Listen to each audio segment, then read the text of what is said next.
Have you ever wondered what sets bones, tusks, and teeth apart?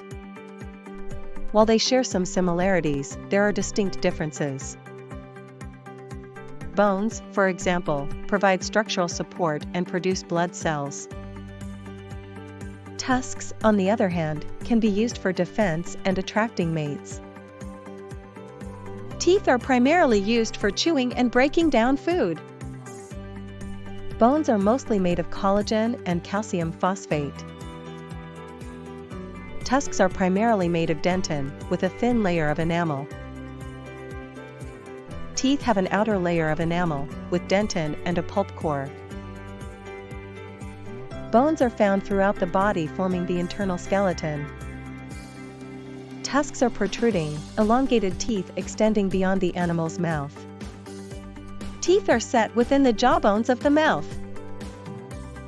So, while bones, tusks, and teeth share some similarities, they each have their own unique features.